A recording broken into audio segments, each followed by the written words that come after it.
আসসালামু আলাইকুম। ওয়ালাইকুম সালাম। চাচা কেমন আছেন? ভালোই আছে। চাচা এই যে এখানে বসে কি করতেছেন বাবা? এই যে বসে চাচা কইলা মানে জোরে করা টিয়া করা যে গুনি কুতুরি হইলো। ও আপনি কি টাকা উঠান? হ্যাঁ বাবা টিয়া উঠাইতাছি। আপনার বয়স কত হয়েছে বাবা? বইয়ের ধরেন 50 ধরেন। আপনি কি ছেলে মেয়ে নাই?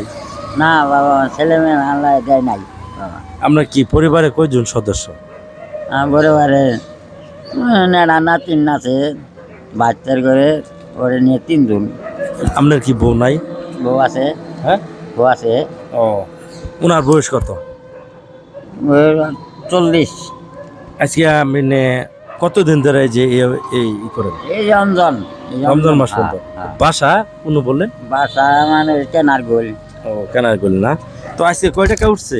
আজকে দাদা উঠছে 300। 300। এটি থেকে সংসার চলবে? আমি কি মাছ পাইনি আইসি তো দেরি করে মনে করে না। আমরা কি চাচা রোজা রাখছে? তাও তো আসছি বাবু।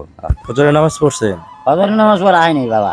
চাচা আমি একটা কথা বলি, আজকে যদি আপনার ইফতারের জন্য আমি যদি টাকা দিই, হ্যাঁ আমরা টাকাটা নিয়ে এখন যে প্রায় সন্ধ্যা লাগিয়ে গেছে গা, এখন আলগুস্তে আপনি চলে যাবেন ইফতার কিনে নিয়ে। হ্যাঁ হ্যাঁ হ্যাঁ হ্যাঁ জামগা হ্যাঁ হ্যাঁ হ্যাঁ। আপনার তাহলে আজকে ইফতারের টাকাটা দিতে আসছি। এই যে মশার মধ্যে বসে হয়েছেন, আসলে তো বিষয়টা বাবা কিরকম। লন তো প্রিয় বন্ধুরা, এই চাচার জন্য সবাই দোয়া করবেন, এই চাচার শরীর সুস্থ থাকুক, ভালো থাকুক। আর ভিডিওগুলো যদি ভালো লাগে শেয়ার করবেন, লাইক দিবেন। হ্যাঁ আর এই চাচার জন্য শুভকামনা রইল। আসসালামু আলাইকুম।